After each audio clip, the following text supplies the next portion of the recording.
Em 1953, a família americana média gastava cerca de 22% de sua renda com alimentação.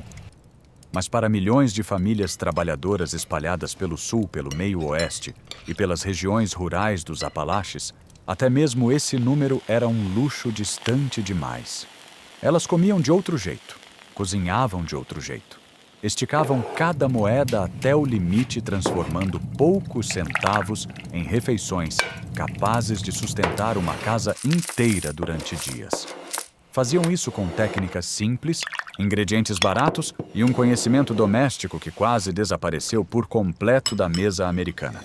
O prato número 7 desta lista já foi, em certo tempo, um dos jantares de noite de semana mais comuns em todo o país. O número 3 aparecia em refeitórios escolares, salões de igreja e fazendas de Geórgia até Iowa.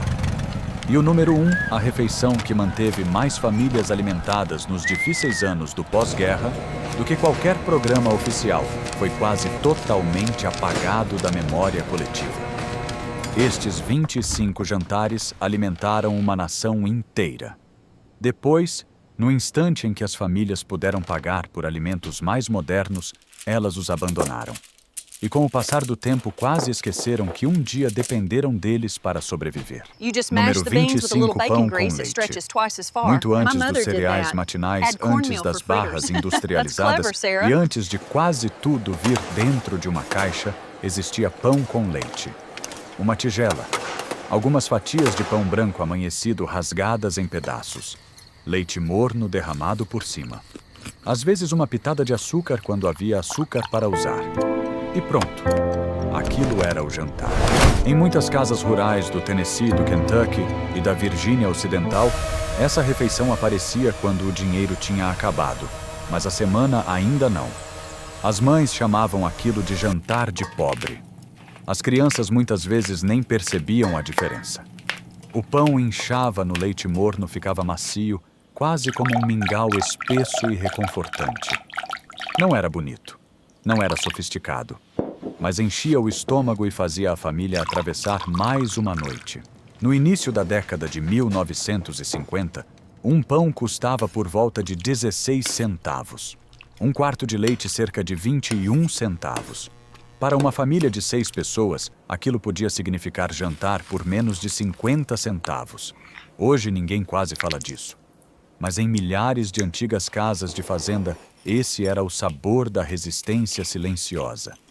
O sabor de continuar em frente quando não havia outra escolha. Número 24, milho cremoso enlatado sobre torrada. Muito antes do brunch virar símbolo de estilo de vida, famílias trabalhadoras do meio-oeste americano transformavam uma simples lata de milho cremoso em uma refeição quente e satisfatória, servindo-a sobre fatias de pão branco torrado. Uma lata de milho cremoso Green Giant custava cerca de 9 centavos. O pão já estava ali sobre a mesa ou no balcão. Em 5 minutos, tudo ficava pronto no fogão a gás. As mães aqueciam o milho em uma panela pequena, temperavam com sal. E se houvesse um pouco disponível, raspavam um pouco de manteiga para enriquecer o sabor. Depois despejavam aquela mistura grossa e fumegante sobre 2 fatias de torrada. As crianças comiam sem reclamar. Era doce quente e suficientemente farto para enfrentar uma noite fria de inverno. A torrada absorvia o líquido cremoso do milho e na parte de baixo ganhava uma textura quase de pudim salgado. Esse era o jantar de uma terça-feira comum no meio-oeste, rápido, barato e humilde. Tão humilde que quase nunca foi registrado com destaque. Não aparecia nos livros de receitas mais elegantes. Era simples demais para ser anotado. Mas durante anos alimentou inúmeras famílias que sabiam exatamente como transformar pouco em suficiente. Número 23, sanduíches de mortadela frita. Toda cozinha de família trabalhadora nos Estados Unidos tinha um rolo de mortadela na geladeira. Em meados dos anos 1950, ela custava cerca de 30 centavos por libra e podia alimentar uma família por vários dias. Mas mortadela frita não era apenas um sanduíche improvisado e frio. Havia um ritual, um cuidado, uma intenção. As mães cortavam fatias grossas, faziam 2 pequenos cortes nas bordas para que a carne não enrolasse na frigideira e as colocavam abertas sobre o ferro quente. A mortadela estalava, dourava nas extremidades e inchava no centro com o calor. O cheiro se espalhava pela casa e trazia as crianças correndo de outros cômodos. Servida em pão branco com mostarda amarela e às vezes uma fatia de queijo do governo, a mortadela frita era considerada uma refeição quente de verdade. Não era um lanche, não era um quebra-galho qualquer, era jantar. Os homens a comiam depois de longos turnos de trabalho. As crianças a comiam antes da escola ou no fim do dia. E não havia vergonha alguma nisso porque todo mundo ao redor fazia a mesma coisa. Era o tipo de comida que pertencia ao cotidiano comum de um país inteiro. Número 22 bolachas salgadas com leite. Algumas refeições da América do pós-guerra existiam apenas para silenciar a fome antes de dormir. Bolachas salgadas com leite eram uma delas. Biscoitos tipo saltine quebrados dentro de um copo ou tigela de leite frio comidos de colher formavam o jantar não oficial de muitas crianças do sul rural e do meio-oeste nas noites em que não restava mais nada para cozinhar. Custava quase nada. Uma caixa de bolachas saía por cerca de 10 centavos. O leite já estava na caixa de gelo. O que transformava aquilo em algo real, em vez de um símbolo de derrota, era a forma como as mães serviam o prato. Sempre do mesmo jeito. Primeiro as bolachas, depois o leite. Em seguida era preciso esperar uns 30 segundos, só o bastante para que as bolachas amolecessem um pouco, mas sem perderem totalmente a forma. Então se comia rápido antes que tudo virasse uma pasta. Relatos orais da época falam dessa prática com uma estranha ternura. Era a última coisa antes do sono. Simples, confiável, familiar. Não representava abundância, mas trazia uma sensação de ordem, de continuidade, de cuidado. E em tempos difíceis, isso também alimentava. Número 21, macarrão com tomates. Isto não é macarrão com queijo. Também não é massa com molho marinara do jeito que conhecemos hoje. É algo mais antigo, mais direto e mais honesto do que essas versões modernas. O prato era feito com macarrão tipo cotovelo já cozido e escorrido, devolvido à panela e misturado com uma lata de tomates inteiros, pelados quebrados à mão, além de sal-pimenta e uma colher de gordura de bacon. Só isso. Os tomates envolviam o macarrão com um molho ácido leve e saboroso, completamente diferente dos molhos espessos e temperados demais, que mais tarde tomariam conta das prateleiras. Era uma comida mais simples, mais viva no paladar, mais saciante do que parecia. Uma lata de tomates custava cerca de 12 centavos em 1955. Uma caixa de macarrão saía por volta de 9 centavos. Com muito pouco era possível alimentar 4 pessoas e ainda sobrar o bastante para o almoço do dia seguinte. Quase toda a avó sulista sabia fazer esse prato sem precisar de receita escrita. Livros de culinária de igrejas de Geórgia ao Mississippi frequentemente o mencionavam sem sequer listar os ingredientes porque todos já sabiam como preparar. Era uma daquelas comidas tão comuns que pareciam fazer parte da própria estrutura da vida cotidiana. Hoje, a maior parte das cozinhas trocou esse prato por molhos prontos em frasco e jamais olhou para trás. E essa é justamente a perda que quase ninguém percebeu. Número 20, sopa de batata. Nas fazendas do sul rural e das regiões de Ozark, sopa de batata não era a entrada. Era a refeição inteira. Batatas cortadas em cubos eram cozidas lentamente em água com um pedaço de fatback ou de carne de porco salgada, até ficarem tão macias que começavam a se desfazer com a colher, engrossando o próprio caldo com o amido natural. A cebola entrava cedo na panela. O sal e a pimenta eram ajustados no fim. E se a família tivesse à disposição um pouco de leite evaporado enlatado, bastava um pequeno toque para deixar o caldo cremoso sem necessidade de creme ou manteiga. O fatback custava cerca de 8 centavos por libra. As batatas vinham da horta do depósito subterrâneo ou eram compradas por muito pouco. O jantar inteiro custava quase nada e ainda assim saciava todos à mesa. A gordura do porco subia à superfície em pequenas poças douradas. As crianças mergulhavam pedaços de cornbread no caldo até limpar completamente a tigela. Nada sobrava. Quase nunca sobrava. Era uma refeição de poucos ingredientes, mas com a profundidade de sabor que só o tempo de cozimento e a necessidade sabem criar. Número 19, salada de alface murcha com molho quente de bacon. Aqui a lista começa a surpreender.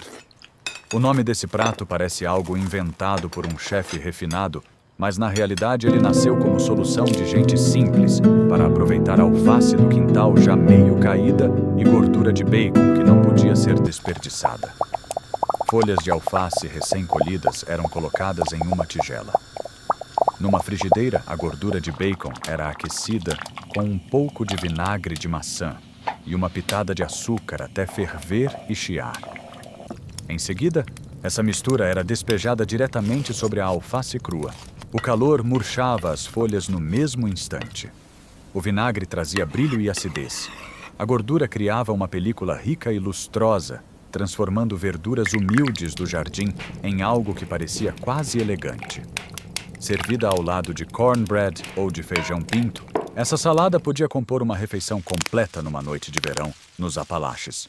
Hoje essa técnica quase não é mencionada, mas ela aparecia em cadernos de receitas manuscritos passados de vizinha para vizinha da Virgínia ao Arkansas. Era o tipo de conhecimento doméstico que circulava entre pessoas que cultivavam as mesmas hortas, usavam as mesmas frigideiras e entendiam perfeitamente o valor de aproveitar tudo. O prato não nasceu da sofisticação. Nasceu da economia da observação e da prática diária. Número 18. Pimentões recheados. Este era o prato que fazia meio quilo de carne moída alimentar uma família de 6 pessoas sem que ninguém se sentisse privado de nada. Metades de pimentões eram limpas e recheadas com uma mistura de carne moída já dourada, arroz cozido, tomates enlatados e cebola. Depois iam ao forno em uma assadeira com um pouco de suco de tomate no fundo para cozinhar no vapor e ficarem macias. O arroz dobrava o volume do recheio quase sem custo algum e o próprio pimentão funcionava como recipiente, o que também significava menos louça para lavar. Cada porção misturava carne vegetal, tomate e grãos em uma única garfada. Cada elemento ajudava a esticar o outro. Os pimentões custavam cerca de 5 centavos cada em mercados de estrada na década de 1950. A carne moída ficava em torno de 44 centavos por libra. E mesmo assim, quando o prato chegava ao centro da mesa de jantar, em casas de Ohio, Indiana ou Illinois, ele parecia caprichado, parecia abundante, parecia sinal de estabilidade. Mas essa era justamente a genialidade da cozinha econômica da época, criar a aparência e a sensação de fartura a partir de recursos extremamente limitados. Os pimentões recheados não eram luxo, eram estratégia. E uma estratégia muito bem sucedida porque conseguiam transformar ingredientes modestos em algo memorável, bonito de servir e satisfatório de comer. Número 21, macarrão com tomates. Isto não é macarrão com queijo. Também não é massa com molho marinara do jeito que conhecemos hoje. É algo mais antigo, mais direto e mais honesto do que essas versões modernas. O prato era feito com macarrão tipo cotovelo, já cozido e escorrido, devolvido à panela e misturado com uma lata de tomates inteiros, pelados, quebrados à mão, além de sal-pimenta e uma colher de gordura de bacon. Só isso. Os tomates envolviam o macarrão com um molho ácido leve e saboroso completamente diferente dos molhos espessos e temperados demais, que mais tarde tomariam conta das prateleiras. Era uma comida mais simples, mais viva no paladar, mais saciante do que parecia. Uma lata de tomates custava cerca de 12 centavos em 1955. Uma caixa de macarrão saía por volta de 9 centavos. Com muito pouco era possível alimentar 4 pessoas e ainda sobrar o bastante para o almoço do dia seguinte. Quase toda a avó sulista sabia fazer esse prato sem precisar de receita escrita. Livros de culinária de igrejas de Geórgia ao Mississippi frequentemente o mencionavam sem sequer listar os ingredientes, porque todos já sabiam como preparar. Era uma daquelas comidas tão comuns que pareciam fazer parte da própria estrutura da vida cotidiana.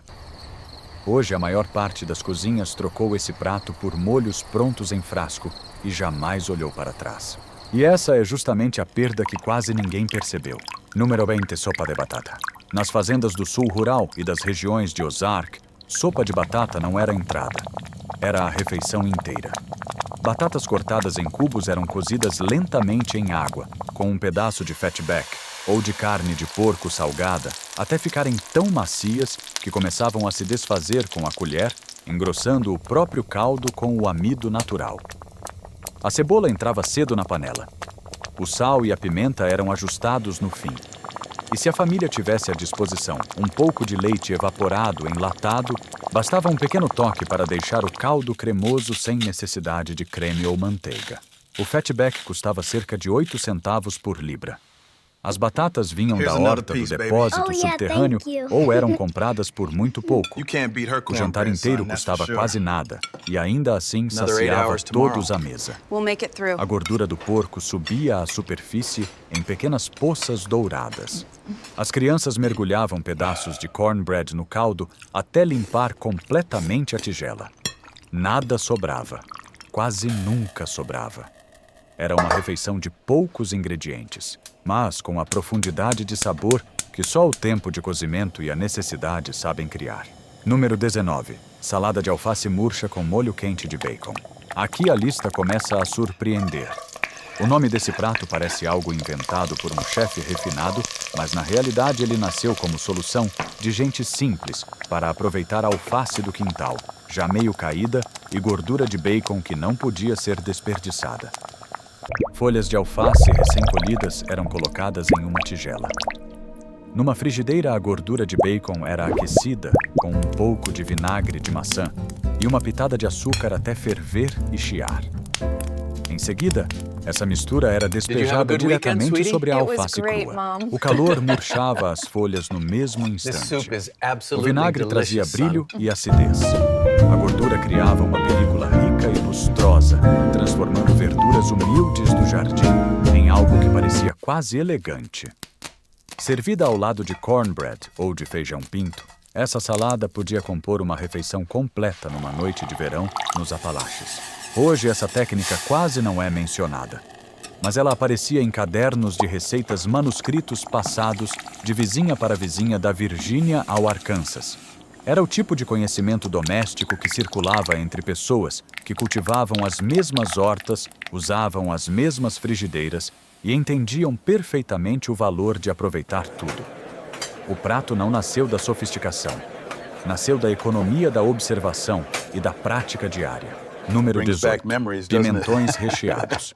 Este era o prato que fazia meio quilo de carne moída alimentar uma família de 6 pessoas sem que ninguém se sentisse privado de nada. Metades de pimentões eram limpas e recheadas, com uma mistura de carne moída já dourada, arroz cozido, tomates enlatados e cebola. Depois iam ao forno em uma assadeira com um pouco de suco de tomate no fundo para cozinhar no vapor e ficarem macias. O arroz dobrava o volume do recheio quase sem custo algum, e o próprio pimentão funcionava como recipiente, o que também significava menos louça para lavar. Cada porção misturava carne vegetal, tomate e grãos em uma única garfada. Cada elemento ajudava a esticar o outro. Os pimentões custavam cerca de 5 centavos cada em mercados de estrada na década de 1950. A carne moída ficava em torno de 44 centavos por libra. E mesmo assim, quando o prato chegava ao centro da mesa de jantar, em casas de Ohio, Indiana ou Illinois, ele parecia caprichado. Parecia abundante. Parecia sinal de estabilidade. Mas essa era justamente a genialidade da cozinha econômica da época, criar a aparência e a sensação de fartura a partir de recursos extremamente limitados. Os pimentões recheados não eram luxo, eram estratégia. E uma estratégia muito bem sucedida, porque conseguiam transformar ingredientes modestos em algo memorável, bonito de servir e satisfatório de comer. Número 13, feijão pinto com pão de milho. Nas regiões montanhosas do sul dos Estados Unidos, isto não era acompanhamento, era a refeição. Uma panela de feijão pinto era colocada de molho na noite anterior. e depois ficava cozinhando o dia inteiro com um joelho de presunto ou um pedaço de carne de porco salgada temperada apenas com sal, pimenta e um pouco de tomilho. Quando a hora do jantar chegava, os grãos já tinham começado a se abrir nas bordas, engrossando o caldo escuro e rico, muito diferente dos feijões enlatados vendidos em supermercados hoje. Enquanto o feijão cozinhava lentamente, o pão de milho assava numa frigideira de ferro. Na hora de comer, o pão era esfarelado diretamente dentro da tigela de feijão. Era assim que se comia. Era assim que a refeição ficava completa.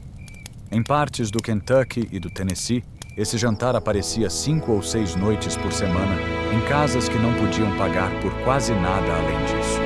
O feijão custava cerca de 8 centavos por libra. O joelho de presunto era um corte barato, quase um resto que o açougueiro vendia por muito pouco. Essa refeição sustentou gerações de americanos que trabalharam em minas de carvão e fábricas têxteis e nunca pediram luxo. Não precisavam de luxo. Tinham isto. Um prato simples, quente, repetido tantas vezes que deixou de parecer especial, embora na prática fosse exatamente o que mantinha as famílias de pé. Número 12. Sopa de feijão branco com osso de presunto. Se feijão com carne de porco salgada era a comida do dia a dia, a sopa de feijão branco feita com um osso de presunto que sobrava do domingo era o pequeno luxo da semana. Depois da Páscoa ou do Natal, quando o presunto já tinha sido praticamente todo aproveitado, o osso ia direto para uma panela com feijões brancos deixados de molho cebola, em cubos aipô, um pouco de alho e uma folha de louro.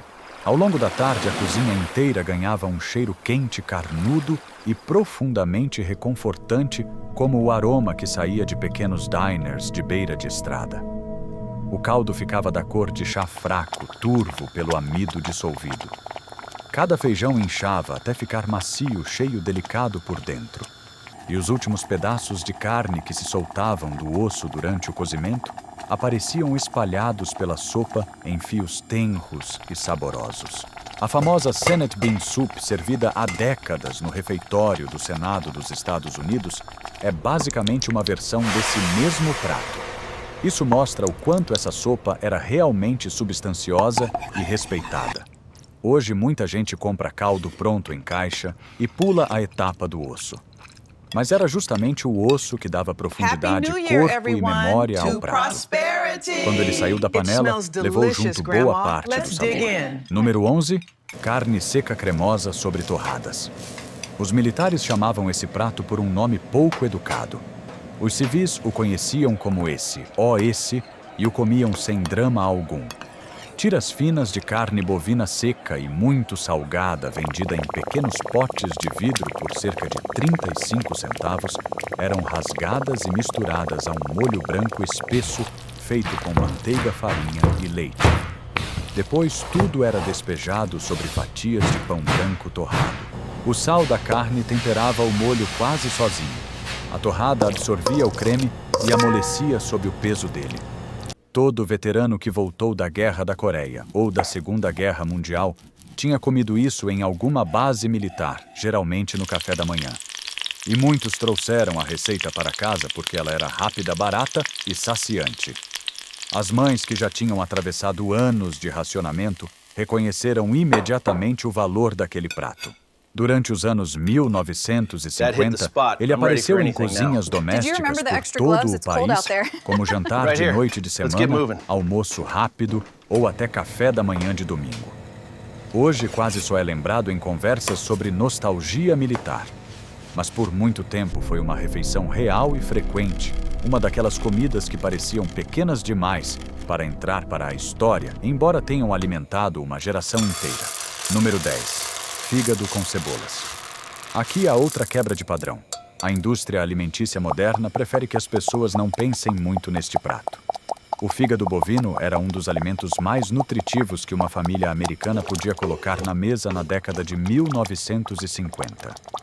Era rico em ferro, vitamina B12 e proteína. E custava cerca de 20 centavos por libra. Os açougueiros tinham mais fígado do que conseguiam vender.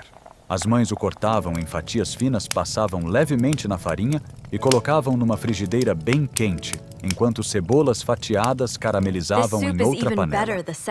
O fígado cozinhava rápido cerca de 2 minutos de cada lado. Mais do que isso, e ficava duro e amargo, o que explica por que tanta gente de uma geração inteira cresceu odiando o prato. Mas quando feito corretamente, ele era suave, rico, dourado por fora e ainda levemente rosado por dentro. As cebolas vinham por cima em boa quantidade e tudo era servido com purê de batatas e feijão verde. Era uma refeição completa e extremamente nutritiva por cerca de 30 centavos. As famílias deixaram de cozinhar fígado não porque ele tivesse perdido valor, mas porque passaram a poder escolher outros cortes. A nutrição continuou ali. O conhecimento de como prepará-lo bem é que foi se perdendo com o tempo. Número 9. Hoppin' John. Nas regiões litorâneas da Carolina do Sul e da Geórgia, Hoppin' John não era apenas comida. Era tradição. Era superstição. Era sobrevivência reunida numa única panela. O prato era feito com feijão fradinho cozido com um joelho de presunto defumado e depois misturado com arroz branco de grão longo-sal e uma pitada de pimenta vermelha. O arroz absorvia o caldo terroso e defumado do feijão, enquanto os grãos de feijão inchavam até abrir levemente no centro. O sabor do prato carregava o sul dos Estados Unidos de um jeito difícil de explicar para quem não cresceu comendo isso. No dia de Ano Novo, acreditava-se que trazia sorte e prosperidade. Numa terça-feira qualquer de fevereiro, quando não havia mais nada disponível para o jantar, ele trazia algo ainda mais importante alimento. O feijão fradinho custava cerca de 7 centavos por libra em 1954. O arroz era item básico de despensa. Com quase nada, era possível cozinhar uma panela grande o suficiente para deixar uma família inteira satisfeita. Hoje, Hoppin' John aparece em cardápios de restaurantes como especialidade regional do Sul. Mas nos anos 1950, era simplesmente o que famílias pobres das Carolinas comiam para continuar vivendo.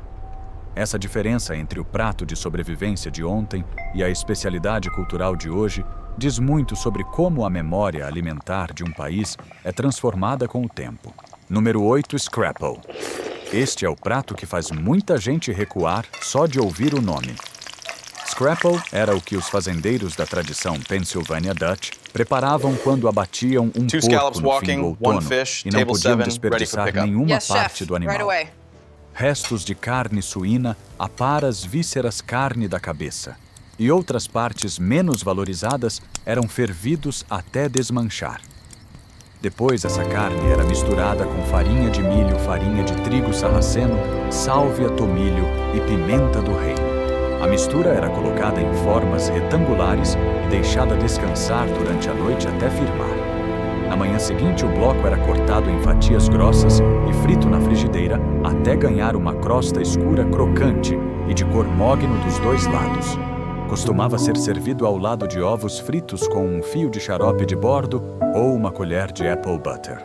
No condado de Lancaster, Pásame el no Vale arroz, do por favor. Delaware, Claro, aquí tienes. esse era o café da manhã Y otra que copa de colocava vino para tu homens tío. trabalhadores em movimento rumo aos campos e às fábricas. Um pão de scrapple custava cerca de 18 centavos e podia durar uma semana. Hoje ainda é possível encontrá-lo em alguns açougues especializados da Pensilvânia. Fora dali, praticamente desapareceu por completo. É mais uma prova de como os pratos nascidos da necessidade foram sendo descartados à medida que o país passou a valorizar apenas os cortes nobres e os alimentos mais padronizados. Número 7. Sopa de ervilha partida com presunto. Aqui está uma das refeições mais eficientes de toda a cozinha pobre americana.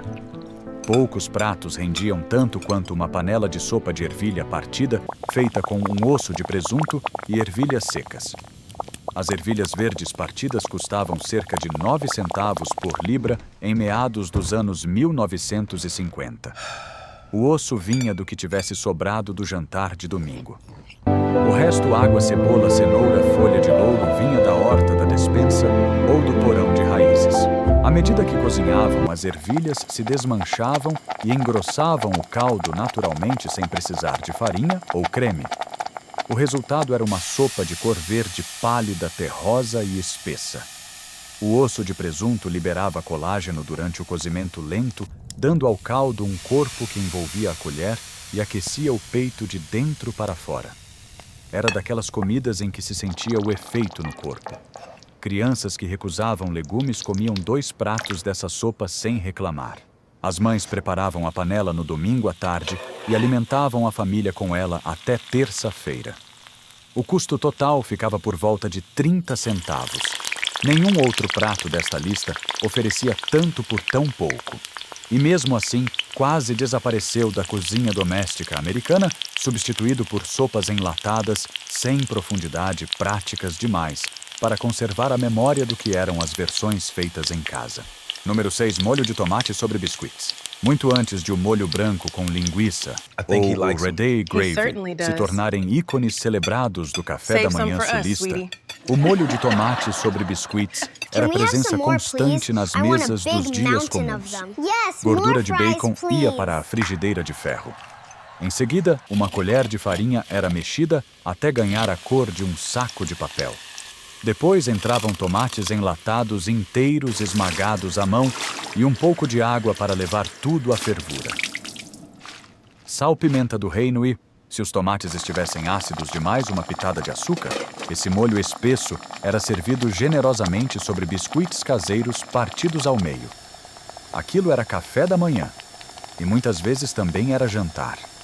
Os tomates traziam uma acidez viva que cortava a riqueza amanteigada ou gordurosa dos biscuits. As latas de tomate custavam cerca de 12 centavos em 1955. A farinha e a banha vinham dos grandes sacos armazenados em praticamente toda a despensa sulista. O prato aparecia em mesas da Geórgia, Alabama, Mississippi e Tennessee em quase todas as manhãs que não eram domingo. Hoje quase sumiu. E isso diz muito sobre quais sabores uma cultura decide preservar e quais ela deixa desaparecer. O molho de tomate sobre biscuits era simples demais, cotidiano demais e associado demais à necessidade para receber o prestígio que outros pratos acabaram recebendo mais tarde. Ainda assim, por anos, foi exatamente o que sustentou incontáveis famílias. Número 5, succotash. A palavra succotash vem do termo Narragansett, que significa algo como grãos de milho quebrados. E o prato em si é muito mais antigo do que os próprios Estados Unidos. Povos indígenas o ensinaram aos colonos e os colonos o repassaram a todos os que vieram depois. Na década de 1950, o succotash, feito com feijões lima secos e milho cozidos, juntos com um pedaço de carne de porco salgada, tinha se tornado um acompanhamento tão substancioso que em muitas casas pobres já funcionava como prato principal. Os feijões lima custavam cerca de 10 centavos por libra. O milho vinha da horta ou custava apenas alguns centavos por lata. A carne de porco salgada dava a tudo uma profundidade gordurosa e defumada, fazendo com que a simples combinação de 2 vegetais ganhasse gosto de algo muito mais sólido e satisfatório. No sul, uma tigela de succotash com uma fatia de cornbread era uma refeição completa. Na Nova Inglaterra, aparecia com outro nome e às vezes com outro tipo de feijão. Cada região tinha sua própria versão. Cada versão era barata, nutritiva e capaz de encher a barriga. Hoje, o prato sobrevive mais como acompanhamento em churrascos de verão do que como a refeição central que um dia foi. Número 4. Batatas fritas com cebola. Isto exige uma distinção importante. A versão moderna das batatas fritas caseiras, seja em cubos, em rodelas em formato de hash ou de acompanhamento de café da manhã, é vista como um prato secundário. Nos anos 1950, para milhões de famílias, uma frigideira de ferro cheia de batatas cruas, fatiadas, fritas lentamente com cebola na gordura de bacon, até tudo dourar e ganhar bordas crocantes era o jantar. Nada ao lado. Talvez pão. Só isso. E bastava. As batatas custavam cerca de $3 por um saco de 50 libras comprado em mercado rural. A gordura de bacon era guardada num recipiente ao lado do fogão. A cebola vinha da horta. A refeição inteira custava centavos e alimentava todos à mesa. À medida que cozinhavam, as batatas absorviam o sabor da gordura e se transformavam em algo completamente diferente de uma simples batata cozida. As cebolas caramelizavam e viravam tiras macias e adocicadas entremeadas no amido crocante. As crianças pediam repetição. Os pais perguntavam se ainda havia mais. Aquilo não era uma refeição de derrota. Para muitas famílias que a comiam toda quarta-feira, era uma das melhores coisas da semana. Entender esse prato é entender uma grande parte da forma como o sul-americano se alimentou durante mais de 2 family, séculos. friends, and the Número 3, memories we share. folhas verdes cozidas com Cheers! pote licor e pão de milho. Se você realmente quer compreender a cozinha do sul profundo, precisa entender este prato. Um grande maço de couve galega, folhas de nabo ou mostarda era lavado arrancado dos talos e colocado numa panela com um pedaço de carne de porco salgada e apenas água suficiente para cobrir. Depois, tudo cozinhava lentamente por 1 ou 2 horas até as folhas ficarem completamente murchas e o líquido do fundo da panela, conhecido como pot liquor, adquirir a cor de chá forte. Esse caldo não era um subproduto. Era o ponto central de toda a refeição. O pão de milho era assado justamente para ser esmigalhado ali dentro e comido de colher.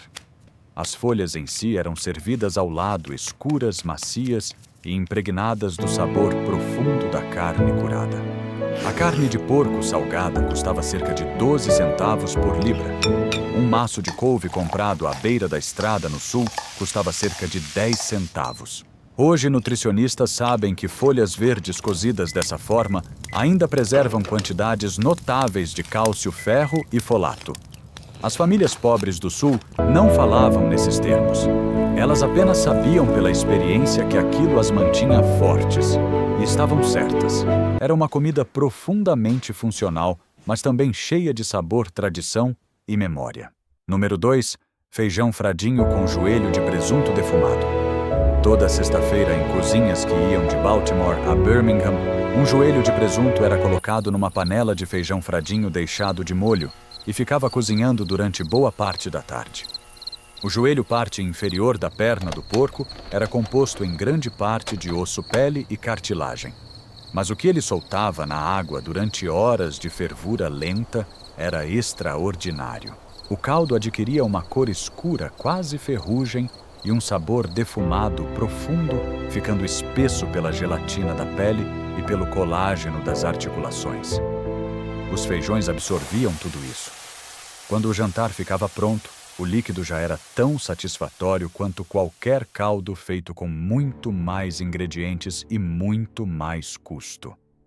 Os pedaços de carne que se desprendiam do joelho, pequenos fios de porco fortemente defumado, eram divididos entre os pratos.